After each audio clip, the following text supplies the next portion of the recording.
isarag xiisale daawadayaal ku soo dhawaada Gaylan Media waxaan idin soo gudbinaynaa waraysi iyo xog waran xasaasi ah oo xog badan xambaarsan oo aan la yeelanayno shakhsi adkeyd in lala kulmo sanado iyo maalmo ka hor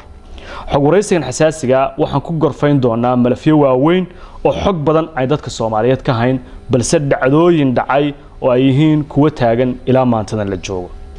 waxaana la jooga oo martino ah Fahad Yaasiin soo dhawo waa dhawahay waan ku faraxsanahay inaan maanta la joogo dadka Soomaaliyeed siyaabo kala duwan marka looga hadlayo waa kuma Fahad Yaasiin hadda meel aan ka bilaabo ma aqaan waa horta waa kan kula jooga haddii laga wado yani taariikhda iyo backgroundka magacaaga waa Fahad maxaa ku raaca aniga waxaa la yiraahdaa Fahad Yaasiin Xaaji Taahir waxaan ku koray qoys diineed inta aanan ka gudbin Fahad Yaasiin dhawaan waxa la shaaciyay Fahad Axmed Daahir iyo Fahad Yaasiin ma farqiga u dhaxeeya labada magac waa jiraan Fahad Yaasiin uu jiraa Fahad Axmed Daahir uu jiraa marka documentigu waa sida Fahad Axmed Daahir ugu qoran laakiin qoys ahaan Fahad Yaasiin baa la yaqaanaa magaca Fahad iyo Yaasiin waa isku hal qof waa magacyo israaca waay oo la wada yaqaan oo hal qof oo Fahad la yiraahdo Yaasiin la yiraahdo ma Soomaalidu dhammaa taqaana magac qoysna way leeyihiin magac documentiga ugu qoran waa leeyihiin laba magac la tahay magac saddexaad inuu jiro dhici kartaa markaan yara Cabdiraxmaan baa la dhihi jiray koritaan ahaan waxaan haynaa inaad ku barbaartay gobolka Gado halkaasna aad ku hana qaaday dulmarkoodan ku sabay koritaankaaga aniga marka koowaad waxaan dhashay 7-meeyadii bartankeeda ama aakhirkeeda u dhow waxaan ku koray qoys diineed waxaan ahay hooyo koris ayada ay barbaarisay ayada ay korisay wayna nooshahay ilaahay cimrigeeda iyo caafimaadka uu hawsiyeeda labadaba yani waxaad ku kortay agoon kuma korin laakiin waxaan ku koray hooyadaba ay korisay marka way jiraan ilmo hooyo korisay iyo ilmo aabba koriyay aabahay uu noolaa caafimaad qabay laakiin duruufo jiray dartood markaas uun hooyo koris baan sidii aan Soomaalidu taqaana in badan oo kamid ah hooyo korisay noloshayda intii aan guuleystay intii aan wax qabtay intii aan wax bartay intii aan noolaa ilaahay ka soo qofka aan uga hayo abaalka tarbiyada iyo talada iyo ducada waa hooyaday yaraanteedii baan quraanka bartay waxaan u maleynayaa anoo 10 sano ka yar inaan quraanka xifdiyay markii aan ahaa 13 jir Soomaalidu waxay taqaanaa wax la yiraahdo kabiir baan dugsi quraan ka noqday kabiirnimadaas waxay keentay inaan markii dambe u gudbo inaan macallin quraan noqdo intii aan 16-15 jirayna macallin dugsi quraan baan noqday cimrigayga ugu yaraan 9 sano 11 sano ku dhow waxaan ku mashquulsanaa oo ka shaqeeyay macallin dugsi quraan oo aan dad waaweyn quraan baray dadka hore waxaa la dhihi jiray dugsi hebel buu kiciyo laakiin marka baadiyaha la joogo magaalada marka la joogo dad quraan la baraa waa loo dhameeyaa dana kuwa kale la baraa yani Fahad waa macallin dugsi quraan waa soo maray noloshaygu bilowgeedii waxaan ka bilaabay dugsi quraan inaan macallin ka noqdo waxaan aaminsanahay in noloshaydu inay guuleysato ay laba shay asaas u tahay waalidkay oo hooyaday ka tahay iyo noloshaydu inay quraan ka soo bilaabatay 9 sano ku dhawaad oo cimrigayga amarna isku jir waxaan ahaa imaam masaajid oo salaada si joogsan salaado tujinay taraawixdana tujinay sidoo kalena macallin dugsi quraan ah dugsigaas iyo masaajidkaas xagee ku yaala meel kala duwan oo ku yaalay Kenya ku yaalay Soomaaliya ku yaalay xataa markaan jaamacadda dhiganay jaamacadda waxaan ka ahaa macallin quraan waa ma san tahay da'daada koranimo intii aad ku jirtay waxaad u safartay Yaman ma jirtaa Yaman waan ku soo waday waa markii dambe oo aan waxbarashada qaybteedii jaamacadda aaday jaamacad leeyahay jaamacad Iimaan ardadii ugu horeysay oo sanadkii labaad markii jaamacadda la aasaasay dhigatay baan ku jiray jaamacadda muddadeedu waa dheeraa ma aanan awoodin inaan dhameysto sanado maxduud ah aan dhigtay oo taas igu kaliftay markii inaan mar dambe waxaad baratay markaa waxaan bartay maado isku dhex jirta waxa la yiraahdo culum insaaniya marka maadooyin shariicada islaamka ah iyo maadooyin taariikhda psychology-ga cilmiga bulshada juqraafiga isku dhex jira waa kulli mana aadan dhameysan insaaniya ma aanan dhameysanin qayb kamid ah aan dhigtay laakiin jaamacad kale mar dambe ka dhamaystay kasokow in waxbarashadaadu ay qoys diimeed ka soo jeedo oo sida dadka Soomaalida in badan oo kamid ah ay ogtahay ama siyaabo kala duwan loo wariyo haddana aad sheegtay in qoys diimeed ka soo jeedo Yaman maxaa kale ka soo qaadatay oo dhaafsiisan waxbarashadaas jaamacadda xerow baan ka noqday waxyaabo diinta kutubada qaar oo culumaan ka akhristay waxaan xaadiray muxaadarooyin culimo waaweyn oo adduunyada kamid ah sida Sheekh Muqbil Haadi Alwaadici Sheekh Maxamed Xasan Daddo oo hadda caalim weyn oo Mauritania sharaf weyn ay ahayd culimadaas waaweyn inaan arkay ayagoo muxaadareynaya waxaad ahayd xerow salafiya oo culimadii kala duwanaa ee Yemen joogay ee fikirka salafiga islaamiga aaminsanaa ka soo tacadufay fikirka salafiga waa ku koray aniga waxa xataa aan doortay ma aha markaan aqliyeystay hooyaday way xijaabneed Fahad waa wariye inta aanan dhowr su'aalood oo kale aan u gudbin Fahad ma leeyahay xirfad kale wariyanimo xirfadeeda kale waa macallin quraan wariyanimo iyo macallin quraan xirfad kale ma jirto xirfadda saddexaad waa siyaasad hayaanka wariyanimada isaga goorma soo bilowday waxaan ku galay waxaan la yiraahdo afka carabiga lagu dhaho hiwaaya dookh inaan jeceshahay 1996 95 aakhirkiisii baan bilaabay artikalo qoraalo yar inaan qoro 2000 markii la soo gaarayna waxaan bilaabay inaan Somali Talk website la yiraahdo aan ka mid noqdo dadka wax ku qori jiray muddo 6 sano ku dhawna editor baan ka noqday website-da Soomaalida kuwa ugu horeeyay ugu saameynta badnaa buu ahaa cases fara badan difaacay oo sabab u noqday inay Soomaalidu ku baraarugto ay ka mid tahay case-kii badda artikalo joogta baan ku qori jiray oo isniinlaha Fahad iyo isniinta la dhihi jiray oo siyaasadda ku faalayn jiray ka bacdi waxaan noqday waxa la yiraahdo freelancer wariye xor ah oo aan u noqday BBC-da Carabiga television al-caalam la yiraahdo ilaa hadda jiro Iran ka shaqeeya idaacado fara badan oo ajnabi ah joornaal carabi aan wax ku qori jiray sida Quds al-Arabiya Sharq al-Awsat laakiin freelancer ma waxaan u ahaa freelancer 2 sano ku dhawaad shirkii waxaan ka fargareeyay Suudaanta ay ku wada hadlayeen Neefasha oo ay ku wada hadlayeen koonfurta Suudaan iyo Suudaan ay ku dhamaatay markii dambe heshiiskaasna uu dhalay in Suudaan koonfurta ay ka goosato si iyadoo heshiis lagu yahay muddo 2 sano ah BBC-da Carabiga freelancer u ahaa dadka aad wada shaqaysteen ee mihnada saxaafadda waxay sheegeen inaad ahayd nin qoraa ah intii aad ku jirtay sida aad sheegtay Somali Talk ayaad wax ku qortay oo muddo dheer faalada isniintii Fahad ka shaqaysay television laba television oo kale aad sheegtay qoraal dambe ma qortay oo aan ahayn xilligii saxaafadda ee aad halka ku qori jirtay cilmi baaris aan qoray markii aan saxaafadda ka wareegay TV inta aan cilmi baarista aadin ma waxaan wax ku qori jiray oo markii aan heshiis shaqada Jazeera bilaabay waa mamnuuc inaad qorto qoraal contractiga ku jirta qoraal ra'yigaaga ma qori kartid qoraalada aad kaydisay ee ku jira maanta baraha kaydka xilliga aad ku qortay Somali Talk oo ka soo qaadanay faalada isniin tahay waxa ku jira maqaalo siyaasadeed oo ka hadlayay xilligaas marxalada taagnaa waxa kamid ahayd soo galitaanka ciidanka Ethiopia ee Soomaaliya waxa kamid ahayd doorashadii dawladda ku meel gaarka ahayd ee Kenya lagu soo dhisay oo aad ahayd wariyaashii tabinay qoraaladaas maanta marka aad aragtid adoo siyaasadda soo galay meel mustawasar ka soo gaaray dadka Soomaaliyeed loogu hadalhay ma yahay kamid noqday qoraalada marka dib u akhriyay waxa dareentay waxa kale oo aan marka kugu siraadinaya oo ku siraacinayaa qoraalada kuwa Ethiopia ku saabsan maanta dawladda aad la shaqeynaysa xulafo dhow bay lahayd waxa dareentay marka waxaan dareemaa inaan aniga ahay wali wax isbedel ma dareemo Ethiopia shalay inay cadow ahayd maantana ay saaxiib iyo xulafo dhow Allah tahay waxa kala duwan marka aad kaliya fakarayso oo aad qol intaas ku soo xirto ra'yigaaga as xor u sheegaysid iyo marka aad masiir umadeed ka fikiraysid marka aad masiir umadeed ka fikiraysid waxyaabo fara badan ku xukumaya waxyaabo fara badan ku xiraya Ethiopia laftigeedana isbedel baa ka dhacay Ethiopiyadii oo markaas aan nocolka ahayn wadanka soo weerartay dhibaatada u geysatay xukunkeeda meesha waa ka baxay Ethiopia cusub baa timid marka mowduuc gaar haddaad weydiinaysid ma ogi laakiin wax ra'yigayga iska bedelay ma jiro intii aad ku jirtay saxaafadda saaxiibo badan oo saxaafadeed aad ahayd oo Soomaali ajaanib kulli isku jirta siyaasadda ma ula soo digarogtay bas saaxiibadaadii saxaafadda halkii baad ku xirtay haddii dabcan kala shaqaan noqonay qaarkood oo shaqadoodii ku hareen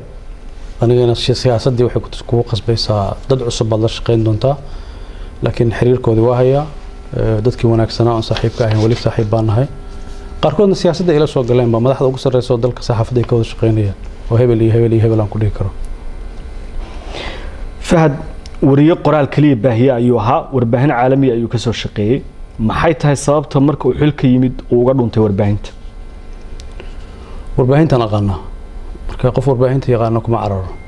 warbaahinta anuguna markaas dawladda afhayeen ma ahayn uma qaabilsaneen madaxtooyada afhayeen kama noqonin hay'adii aan ka shaqeynay afhayeen uma noqonin sanad iyo xoogaa madaxtooyada aan joogay wixii ka dambeeyana waxaan u wareegay hay'ad substantive ah hay'adaasna nature-keedu sida aan u shaqeynay baa sax ahayd warbaahintan aqaana maxaa loo jeedaa warbaahinta aqoonta qofka u leh kuma degdego waa wax ummadda nacfigeedana qayb ka ah dhibaatana mararka qaar gaarsiin karta marka nature-kii hay-adihii aan ka shaqeeyay wali waqtiga ugu badnaa hay-adaha amniga aan ka shaqeeyay taas waxaan wali aaminsanahay qof kasta oo sirdoonka qaranka madax ka noqda inuu iska ilaaliyo warbaahinta is aruuriyo si xogtiisa iyo waxa uu ka shaqeynaya oo asturaadaan adduunyadana saasay u badan iska ilaaliyo ma waxa loo jeedaa inuu la dagaalamo wallaahi haddii arikoorka hay-adda nabad sugidda intaan joogay baarto wariyaasha lamaanan dagaalamin waa soo dhaweynay saaxiib baan noqon xogta inaad ka xadideen ama laamaha amniga guud ee dawladda haato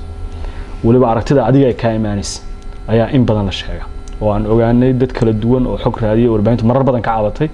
xogta helitaankeedii adigoo la rabay inaad wariyo tahay soo dhaweysatid saaxiib dhow ay kula noqdaan wariyaashu maadaama aad tiimka ka mid ahayd sidaad horey ugu sheegtay سيد أركتها إذا أنت معص والله كفتن واحد جرا عن شيء مركي عن ورباهين تجوجي وحن عن مقلة وحن أقول لي بسنة مركي عن سردون مقلة أكعر الجري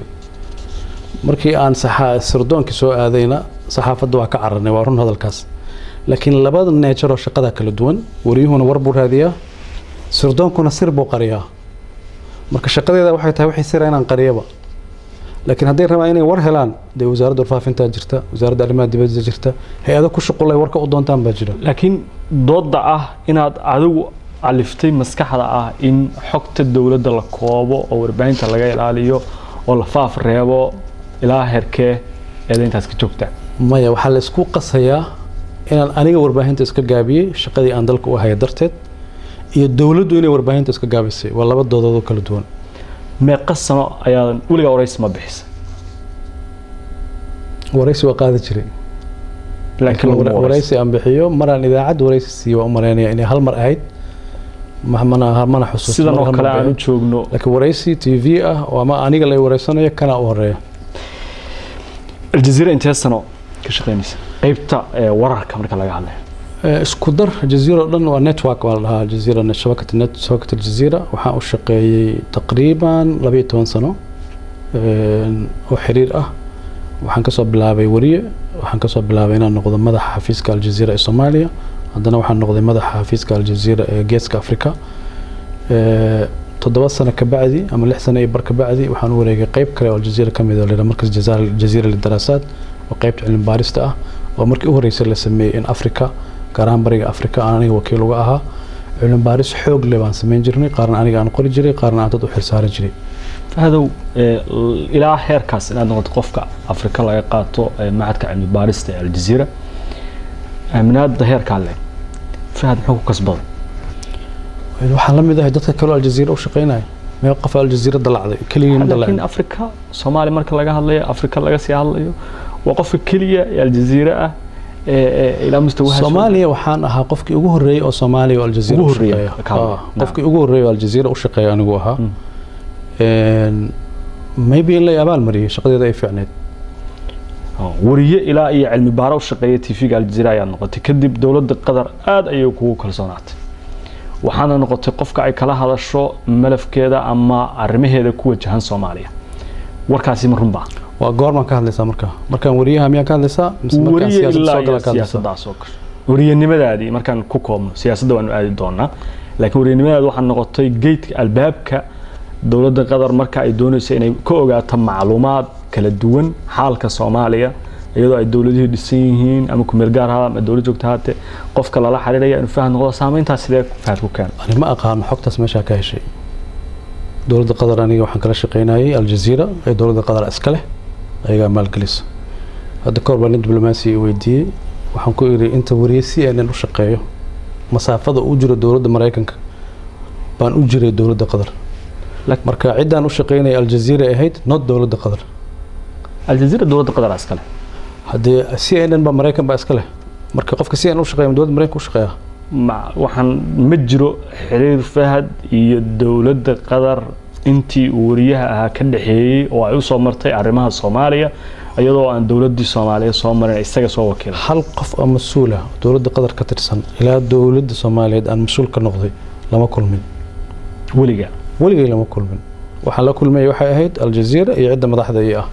xuduud kale oo ma gudbeen waxaan u maleynay ayaga laftigoodana wariye oo ma baahneenba way haysteen mechanism kale wax ku raadsadaan fulay xantis ma mooga Fahad Yaasiin yaraantaadii ma ka mid noqotay dadkii ku tababartay macskaraadka iyo xeriyihii military ee ay kooxaha islaamiyiinta Soomaaliya lahaayeen tababar nooca military ma kooda ma waligii ma galin macskar xerowga marka ahayd xilliyadii 90aadkii oo Soomaaliya saxawaadku aad u soo kobceen ay doonayeen xukunka Soomaaliya in loo bedelo islaami inaad ka mid noqotay ma jirto qaybta aad weydiinayso waa mucaskar iyo tababar waligii ka mid noqoneen xero military ma galin xero tababarna ma galin waligiina ka dagaal ma galin markii wariyaha aad noqotay ama qoraal ha ahaato ama muuqaal ha ahaato ama imaadaba xilligii muqaawamada aad baa u firfircoonay dhiig badan baa u haysay dagaalkii socday ee Itoobiya looga soo horjeeday maxay ahayd waxa goonida xiriirka ku riixay shaqada wariye aan ahayn qadiyad ahaan baan u rumaysnaa ciidanka Itoobiya dalka Soomaaliya mid inay ka baxaan sida darteed xamaasad dadka ka badan baan u hayay marka wariynimadayda waxa shaqadeeda kamid ah inaan dalkayga ku difaaco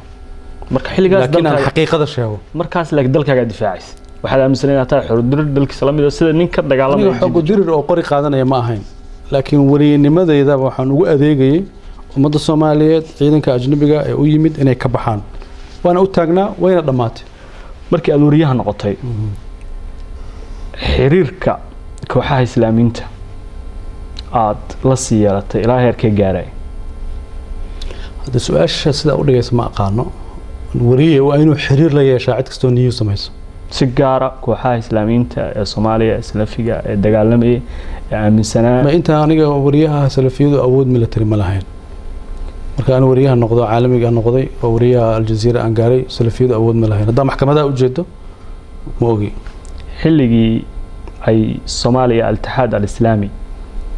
ka hirgashay ee ay xoog lahayd ee ay gada meel kamid ah maamulisay ee ay qow iyo boosax saldhig military ku lahayd ma ka mid noqotay al-Ittixaad al-Islaami su'aasha xoogaa sida u dhigayso khalad yar baa ku jira xilligii ay isfaafinayeen ka mid noqotay mucaskaraadkaasi waxaas ma gashay mise Ittixaad ma ka mid noqotay laba su'aalood bay kala tahay marka taa weydiinaysa Ittixaad ma ka mid su'aasha hore mucaskaraadka waad ka soo gudubnay waxaan ku weydiiyay ma ka mid noqotay al-Ittixaad al-Islaami الاتحاد الإسلامي waxaa ka guda weyn salafi horta manhajka salafiga ah waan ku barbaaray waan ku koray tarbiyadeedii qayb kamid ah waaye kutubadii horeysay oo akhristay ayagay ahaayeen waana hadaaya ku yiri markaan aqliyeystay hooyada iyadoo xijaaban baan aqliyeystay marka ururka al-Ittixaad al-Islaami wuxuu kamid ahaa ururadii ugu waaweynaa dalka jiray jiilkii dhalinyarada ahaa ee markaas soo kacday badankoodu waxay ku biireen ururada islaamiga ah ama xarbi u noqdeen aniga waxaan kamid ahaa dhalinyaradii ku qanacday manhajka salafiga ah ku qanacday ururka al-Ittixaad al-Islaami xubin ka noqday darajooyin sarsare waliba ka gaaray waana ku faanaa ilaa xagee gaartay darajahan marka laga hadlayo al-Ittixaad al-Islaami nidaamkooda sidoo u dhisan yahay waa very complicated hadda ma ka gaaro inaan sharxo laakiin waxaan gaaray inaan noqdo waxa la yiraahdo ra'iis iqliim gobol inaan madax ka noqdo gobolkee ah gobolka madax ka noqdo ma raba hadda inaan sheego الاتحاد الإسلامي ويبربرين هو كانوا يدقين وحين نقدين رسلمية أو سياسة اقتصاد دقالها هي وحبرشة سيابة كلا دون معمولة حيابة هو أنا معمولة دقالها هي كمدة سياسة ساميني كلية متشرتها مركا كدب الاتحاد الإسلامي كوريجن مقع على عصام bigtaagu sunna ay aadeen ka mid noqotay xarakadan dambe xarakadan dambe lagama mid noqonaynin xubin ahaan يعني نين والبا oo اتحاد xubin ka noqday laakiin golashu waxay leedahay golo fulineed ay maya yani waxaan u jeedaa qof kasta oo اتحاد xubin ka ahaa markii magaca la bedelay magacaas uu guuri marka aan ictisaam kuma biirin ee ururkii baba guurayba wuxuuna ka yimid urur tajamuc la yiraahdo oo waqooyiga Soomaaliya ka jiray iyo اتحاد الاسلامي baa isku biiray labadoodii markay isku biireen baa waxa ka dhashay magac cusub oo ictisaam la dhaho markaas ka bacay dad badan baa ka baxay oo urur kala furmay kooxo kala soo biiray ay ka mid yihiin kooxaha maanta saxawaadka jooga Soomaaliya iyo Islaamiinta markaas aduu meel dhexe istaagtay labada dhinacna kuma dhinacyada kala duwan dhinacna kuma biirin maya ma ay fahmin waxaan ku yiri aniga اتحاد baan ku biiray اتحاد iyo tajamuc baa isu yimid ictisaam bay la baxeen su'aashu waxa weeye ictisaam ma ka mid tahay maanta mise ka mid hada su'aasha ma furnaba ururkii aan ka tirsanaa baa ictisaam noqday marka waad ku jirtaa هذا ما كجرتا أيو كم جرتا ما باهند فهد هواية دي سوا معي هواية دي وأخرس أنا وحخريو أنا وحبرتو مرة بنا سيريس هذا مرة بقى سيريس أنا هذا مرة بجد بنا هاي نور شيء دون marka wax badan oo dadku ay ku mashquulaan mana jecli mana ku mashquulo heesaa ma dhageystaa maya ma dhageysto banooni mana cayaarin weligay allahay weliga banooni ma taabo weligay ma cayaarin ma dee jid ana marayo lugta ku dhufto ma garanayo laakiin banooni uma labisanin ma daawanin weligay ma daawanin shaleemana weligay ma gelin markaad rabto inaad jaanis haysatid oo nasatid intii siyaasadda aad ku jirtay maxaa ku nasataa waxba akhriyaa ama buug baan akhriyaa ama artikalaan akhriyaa waxba akhriyaa waxaan ugu jeclahay ku raaxaysto waa akhris buugta aad akhridid kuwa ka hadlaya hogaaminta siyaasadda yaa soo dhigataa waxyaabaha ugu badan oo aan akhriyay aniga waa taariikhda marka waliba taariikhda islaamka aan ugu jeclahay siirada nabiga calayhi salaatu wasalaam taariikhda islaamka ku soo xigtay dowladda al-Abbaasiyya dowladda al-Uthmaniyya dowladda al-Umayyah tarbiyada ugu wanaagsan oo siyaasad laga dheehan karan waxaan u haystaa inay tahay taariikhda islaamka fahad aad buu soo qariyay 10 sano ee la soo dhaafay marar dhif iyo naadir oo sawirro laga helo mooyaan aad ay u adag tahay in la ogaado ama ay adkaatay sawiradiisa oo fasaxa iyo muuqaaladiisa iyo wareysiyadiisa in la arko maxaa ku dooratay inaad qarisid inaan banaanka u soo baxo muhiimad ay leedahay ma garanayn hadayna waan ku sheegay hay'adda sirdoonka u shaqeynayay wali waan aaminsanahay qofka hadduu sirdoon yahay inuu is aruuriyo intaadan sirdoon ka noqon ka hor ayaad go'aamisay inaad dhammaan isqarisid sooma maya haddii ani dowladda waxaan u shaqeynayay 5 sanaba ka hor dowladdu ma shaqeynin ka hor laakiin markaaga hore sawirada iyo macluumaadkaaga way koobnaayeen sooma 10 sano ay ugu dambeeyay soo aniga wariyaha ahaayo 4 saac jaziira ka hadli jiray oo 4 saac wareysi qaadi jiray oo mar walba TV-ga live u soo gali jiray markaas ay isku qariyay baraha bulshada ma isticmaashaa socialka waligay ma furanin waliba fursad fiican aan uga faa'iideysan karo account Twitter oo aniga aan leeyahay ma jiro account social media oo dhan Facebook aan leeyahay ma jiro waligayna ma furanin wax kasta oo social media oo magacayga ku qoran oo munaasabad fiican aan uga faa'iideysan karo aniga mali waligayna ma furanin ku tali jirtaa haddana furat ilaa hadda fikirkayga wuxuu ii sheegayaa inaan furanin waxaan aaminsanahay qofka maskaxdiisa inuu asaga maamusho maskaxdaadu haddii dad kale kula maamushaan waa khatar weyn sidaa darteed social media dadka waliba waxaan dhahaa ha ogolaanina in maskaxdiinu shirka noqoto guri furan oo cid walba soo geli karta inay noqoto fahad dadka Soomaalida dad badan ayaa jecel inuu u noqdo qof ay ku daydaan tusaale ahaan marka laga hadlayo qof saameyn badan ama dawlad ha ahaato ama ha ahaato sida uu u dhaqmayo iyo sida marar badan iyadoo aad loo dhaliilayo loo maagayo waxa badan laga sheegay qarsada oo aamusa maxay tahay waxa adeegsatid ee gaarka siyaasiyiinta kale ee Soomaalida maanta markii la dhalay Brito waxa laga siyaasiyiin ka jawaab adiga laakiin aamuska maxaa ka faa'iida wallahi dee waxa suuragal ah stiil khibradan saxaafadda u leeyahay inay tahay in la iska daba qayqayli waxa ma soo kordhinayso waxa fiican hadalkaagu inuu munaasabad leeyahay waqti uu ku aadan yahay waqtigaasna uu nacfi u leeyahay qodobka labaad aamuskayga aniga ma ahayn waxa aan kaligay doortay shaqadeeda qayb ka ahayd marka nin sirdoon oo shir jir ay taagan waligeed lama arkin Soomaaliya ka dhici jirtay wax saxana ma ahayn in aan aniga idaacad soo istaago oo aan ka hadlana munaasabadeediiba ma hayninba chief of staff marka aan hayna madaxtooyada afhayeen bay lahayd marka ma jirin sabab inaan soo istaago aan idaacadda ka hadlo waxaan rabaa inaan soo gabagabeeyo qaybta ku saabsan waa kuma Fahad Yaasin su-aasha u dambaysa aan rabaa inaan ku weydiiyo waxa waaye dad badan oo Soomaaliyeed hadday isku dayaan ama dhalinyaro in Fahad uu yahay qof ay hiigsanayaan maxaa kula talin lahayd saddex shay baan kula talin lahaa marka koowaad hadafkooda iyo shaqadooda inay islahaato hadafkay u socdaan iyo shaqadooda inay islahaato midda labaad moralkooda damiirkooda iyo shaqadooduna inay islahaato midda saddexaad waalidkiisa inuu ka ducaysto hadday nool yihiin su-aal kale ayaa igu soo laabatay waxaa lagu sheegaa nin run badan aamin ah ka go-aansho leh saxda wallaahi aniga waa sax ma dhihi karo laakiin waa dadaalaa intaan ku dadaali karo waa dadaalaa qofkii aan siyaasad ku ballanno inaan ilaaliyaan isku dayaa waqti badan geliyo xataa haddaan ogahay inaan ku khasaarayo waan raacaa ballantii aan ballan waa inay ugu dhacday marar fara badan dad ballan la galay siyaasad la galay anoo og in meeshaas inaanan ku guulaysanayn laakiin shakhsiyaddeeda inay ii soo harto waa meesha aan ka dhaho marar badan siyaasadda iyo qofnimadaada iyaysan iska kaa raacin qofnimadaada ha ku harto aad baad u mahadsantahay Fahad Yaasin qaybtii ku saabsanayd waa kuma Fahad Yaasin waan su'aalo badan ka weydiiyay haddaad iyo ogolaatid waxaan jeclahay inaan ka gudbo fadlan una gudbo qayb kale oo ah siyaasadda iyo soo biiritaankaaga su-aasha koobaad Fahad goormuu siyaasadda ku soo biiray wallaahi waxaa jira dee theory la dhaho saxafiga iyo siyaasaddu waa daris adiga hadda siyaasadda masaafo yar baa u jirtaa marka wixii aan ka shaqaynayno oo warinaynay oo dhacdooyin siyaasadeed ahayd haddii intii siyaasadda Soomaaliya ay socotayna badankeed waa ku dhex jiray mar article baan ka qorayay mar waa warinayay mar siyaasiyiintaan la joogay laakiin hadday tahay xil dowladeed goormaan qabatay 2017 baan qabtay oo shaqo dowladeed soo galay markii kuugu horeysay oo si toos ah aad siyaasadda ula soo falgashid ama waxa Soomaaliga loo Soomaaliyeeyay saamilayda siyaasadeed goormay ahayd waa doorashooyinka u dambeeyay dalka 2012 September waxa la doortay Soomaaliya Xasan Sheekh Maxamuud doorashadii ugu horeysay ee Muqdisho ka dhacday waxaan ogaaday macluumaadkuna ay xaqiijiyeen inaad ka mid ahayd dadkii Xasan Sheekh ku qancay inay soo dhisaan oo madaxweyne ka dhigaan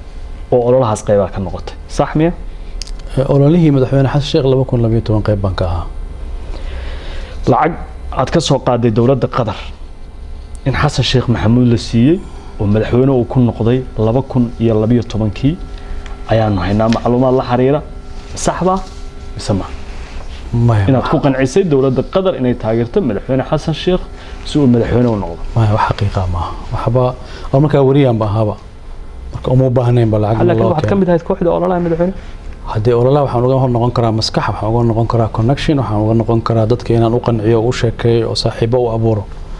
laakiin warbixintaas wax faafay waa Soomaalida dhexdeeda ku faafay xaqiiqana kuma dhisna totally wax ka war faafay oo aan salary raad lahayn waa ma jirto hadwaaba ku ireeb war faafan salary raad lahayn waa mana u baahnayn ba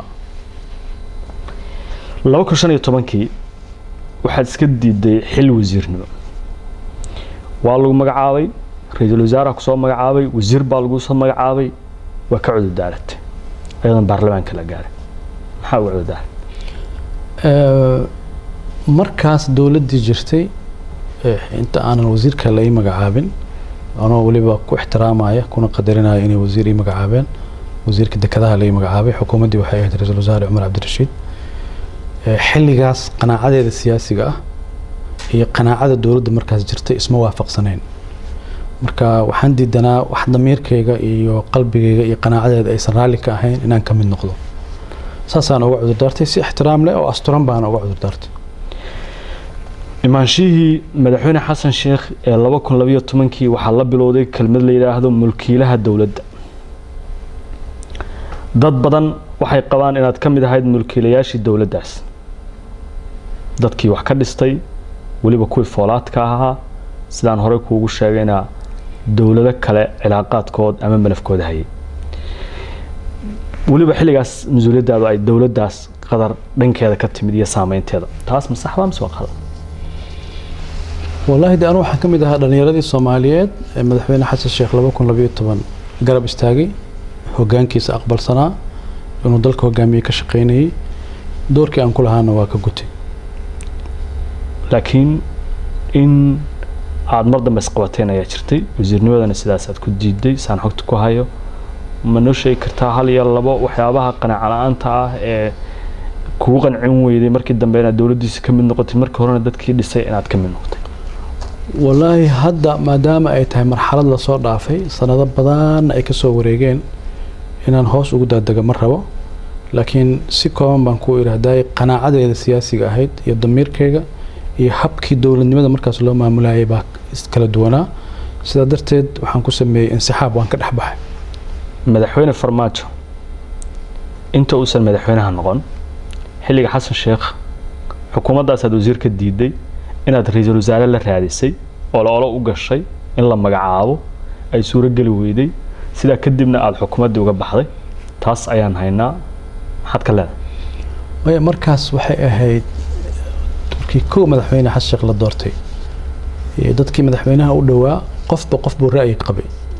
oo talada ra'iisul wasaare madaxweynaha la siinayay qofba wuxuu qabay hebel ra'iisul wasaaraha ku haboon hebel baa ku haboon waa sax waa kamid ahaa dadkii aniga kaliya ma ahayn dhowr qof baan ahayn qabay in markaas ra'iisul wasaarihii hore buu ahaa maxamed cabdullaahi farmaajo inuu noqdo ra'iisul wasaaraha cusub madaxweynuhuna kuma qancin xaq buu u leeyahay inuusan ku qancin laakiin ka bacdi waa la sii shaqeeyay halka kama soo bilaaban kala tagina siyaasiga waa laga yaabaa inay ka bilaabatay waxa la dhaho dhibic yar oo madow inay ka bilaabatay waa laga yaabaa laakiin ka bacdi waa wada shaqeynay waa ka xaal arintaas waana wada shaqeynay adoo ku qanacsan in farmaajo anigana ra'yi un baan lahaa go'aanka isaga iska lahaa farmaajo markaas waad u ololaysay xaggee ka soo bilowdeen siyaasadahan isbarashadeen madaxweyne maxamed cabdullaahi farmaajo dadaan saaxiibanahay baa horta iska haybaray markii uu ra'iisul wasaaraha ahaana waraysi baan marka qaaday laakiin maanan sheekaysanin oo dad shakhsiyan u sheekaysta maana ahayn ka bacdi ragaan saaxiibanahay baa iska haybaray markaasaan sheekaysanay afkaartiisa siyaasiga ah baan ku qancay oo aan dareemay aniga qanaacaadkayga iyo afkaartiisa siyaasiga inay iswaafaqsan yihiin dawladdiisii mulkiilaha dawladda mar kale soo laabatay markan haddii fahad 2012 door xoogan uusan lahayn 2017 fahad soo laabtay farmaajona madaxweyne noqday oo uu ololeeyay 2012 wuxuu noqday mulkiilaha dawladda madaxweynayaal hore iyo siyaasiyiin badan iyo shacab Soomaaliyeed iyo warbaahin badan ereyga mulkiilaha dawladda aad loogu wadeegay ninka maskaxda dawladda oo ah warkiisa ku kala socoto waxa uu isagu yiraahdo kaliya ay shaqeeyaan aragtaas saad u aragtaa fiiri walaalow laba arrimood waaye mowduucaas wax badan baan dad uga sheekay laakiin maanta ugu horeysa amarina public aan uga sheekeyn doono horta ereyga mulkiilaha erey asluubaysan ma aha dawladda in la dhaho qof ba mulkiila ah erey يعني قرن لماذا يجريتان كأمضة يباحد ذلك وليه إن قفل الله شيء وحاجة ما هبونا وإري أرنتي كحوم هذا المسؤولين ووين استعمالين أو إري يعني أنكوس فين كرواي كم هبونا إن ذلك يقدرك الدهيل بملكيله لكن هو عذر سياسة ذلك مددر سو هاي وإنستوشن دي إن لقفيه دولة دي لقفيه أو لو هبل وأنا نظام كحزبي أها يحزبية سياسة أن هنا قادين بقيبك إن مركب وحلا شخصية ذا تاسوا ومد الله بعد وحواية محمد حوين محمد عبد الله فرماج ودوات تدعي ودين سدي خالد ما هنا ودوات وجميع كسقف بصاحب لا نبي محمد عليه الصلاة والسلام أبو بكر بعدتك ودوا أبو بكر عمر بن الخطاب بعدتك ودوا مركب every leader هو جميع كستو دوني ده ماذا قف صاحب لا أواجده أنا شرف إيتها مدحوين محمد عبد الله فرماج إنه صاحب يقدكتي ضدك أودو يقدكتي صاحب تنيود مركز لقيته حولها الدولة الصومالية إلا من بلو إلا من دمات والسياسي كائنات جوانك قدام بيا لهاي جوانك قدام بيا مرنا وما يلين كريم لكن وحن جوجي إنستوشن هذا لغو كريو جوانك مرنا جيف حناها مدح حفيزك مدحوينها أقسمها جودة مدحتويدا شقدي سواء تقانا مدحوينها قفك ودوا marna waxaan ahaa agaasimaha nabad sugidda sirdoonka qaranka waa qofka madaxweynaha shaqo ahaan ugu dhow oo amniga dalka iyo mustaqbalka dalka jaangoyntiisa tala kale marka Fahad Yaasiin inuu madaxweyne maxamed cabdullaahi farmaajo talada iyo siyaasadda processka lagu karinaya qayb ka noqdo xilkayga keenay anu qof ahaanteeda ma keenin mulkiila ma ahayn dawladii madaxweyne maxamed cabdullaahi farmaajo shaqaalan u ahaa dawladda aniga uga mahad celinaa madaxweyne maxamed cabdullaahi farmaajo inuu siiyay laba fursadood oo wadanka ugu shaqeeyo laakiin awood badan leh haddii awoodda meesha ka raadinaysa ma aqaan ama dadku ka raadinaya waxaan ku iri madaxweynuhu marka uu go'aan gaarayo institutionna dhariya lagu soo kariyaa go'aanka sirdoonku waa kuwa ugu muhiimsan adduunka oo dhan dhariyada marka la soo kariyo dhariyada mid ka mid ah madax ka ahaa saa darteed madaxweynaha markaan annaga u geynayna talo waxaan u geynaa wuxuu kala doorto tan iyo tan baa jirta tan baa tii adiga munaasab kula qaado laakiin intaasoo option jiran warbixintaana jirta marka koofiyadii uu asagu ii geliyay ee ahayd shaqadu isiiyay baa waxay keenaysaa dhariyadii wax lagu karinaya mid ka mid ah ka shaqeeyo awooddaas ma la dhihi karaa Fahad wuxuu adeegsaday dad kala duwan oo meelo kala duwan jooga oo siyaabo kala duwan leh oo qaarkood ay dhibsadeen go'aamadii uu karinayay ee noqdeen ama uu soo jeediyay kuwa la qaatay oo dad Soomaaliyeed dib ay kala kulmeen dad Soomaaliyeed dib kala kulmay hadal ballaaran waaye laakiin go'aanka soo la gaaro dad baa dhibsanaya dadkii wadanka dhibaya baa laga yaabaa inay dhibsanayaan dadkii wadanka dhibaatada ku haya dhibsanaya waxa laga yaabaa go'aanadaas inaad adiga ahaan waad ku faraxsan tahay inaad saad u qaadateen aad soo jeediseen madaxweynuhu qaatay wixii ka dhalanaya inaad saas aad u aragtaan maslaxad haddii waxa aan dalka u joognay waxay ahayd in wadanka loo adeego madaxweynuhuna waa ilaaliyaha dastuurka waa ilaaliyaha danaha qaranka cid kasta oo ku kaalmeynaysana waa inuu kaalmaysto oo institutionadii dawladda ah ee adii kala duwanaayo dawladda mudan aad baa kaaga mahad celinaya waraysigaaga iyo waqtiga aad na siisay waxaan jeclaan inaan ku weydiiyo madaxweyne farmaajo markii uu guuleystay waxaad noqotay agaasimaha guud ee madaxtooyada qaranka waa qofka ugu dhow sida aad hadda tilmaantay shaqo ahaan madaxweynaha horay waxaad u diiday wasiir xukuumadeed oo xasaanad leh oo baarlamaan ansixiyo oo shaqo qabta wasiir iyo agaasimo guudna way kala sareeyaan nidaamka dawliga marka laga hadlayo tii hore waxaad sheegtay inaad ka cudurdaaratay darajo ahaan waxaa sareysay wasiirka agaasimaha hoose maxaa ku kala dooratay waan ku sheegay waxaan ku iri qanaacadeeda siyaasiga ah iyo afkaartii madaxweyne maxamed cabdullaahi farmaajo iswaafaqay markay iswaafaqeen marka wadanka inaan u shaqeeyana aan go'aansaday shaqadii uu ii dirsadaan qabanayaa shaqadaas oo ii dirsaday agaasimaha guud ee madaxtooyada uu noqdo ana ku qanacday waraal iyo nus baan ku ahaa waana ku faraxsanaa madaxweynahana waan uga mahad celiyaa mar walba waxaan rabaa inaan u gudbo intii xukunka aad joogteen nabad iyo nolol Fahadna uu ahaa agaasimaha guud ee madaxtooyada ama taliyaha hay'adda nabad sugidda iyo sirdoonka qaranka ama agaasimo ku-xigeenka hay'adda saddex dawlad goboleed ayaa madaxdooda isbedel siyaasadeed ku yimid doorashooyin ka dhaceen madaxweynayaal la doortay madaxweynayaashaas waxaa la aaminsan yahay adiga Fahada ee maanta aan soo fadhino inaad lahayd door xoogan oo ku aadan sida xukunka ay ku yimaadeen masaxba arintaas qayb baan ka ahaa dawladda Soomaaliyeed oo markaas jirtay oo madaxweyne maxamed cabdullaahi farmaajo hogaaminayay aniguna aan mas'uuliyiinteedii ka mid ahaa doorashooyinka dalka ka dhacay ra'yi bay ku lahaayeen qof baa la fiicnaanayay qofkaasay taageerayeen qofkaas inuu guuleysto ka shaqeynayeen marka maamulkii markaa jiray shaqadii aan hayay qayb ka mid ah waa صح inaad dowlad goboleed farageliseen madaxweynayaal soo doorteen dawladdu aragti ka yeelatay horta faragelin ereyga la dhaho sax ma ahan anuu ajnabi ma nihin madaxda dalka aan ahayn laakiin qof madaxa lama dhaho waxba farageliyay waxaan u gudbayaa malafka shaqadaadii amniga ee NISA haddii aad ii ogolaato oo ay ka buuxaan dhacdooyin waaweyn oo dadka Soomaaliyeed ay siyaabo kala duwan aragtiyo uga haystaan hay'ad xogteedu kooban tahay macluumaadkeedu aad iyo aad dadka Soomaaliyeed xog badan uga hayn haddaad ii ogolaatid oo aad diyaar u tahay inaad si gabasho aan lahayn aad uga jawaabaysid su'aalaha aan ku weydiin doono waxaan diyaar u nahay malafka inaan furno soo dhow ogasha soo dhow mar haddaan waraysi ka ogolaado waa inaan ogolaado su'aalaha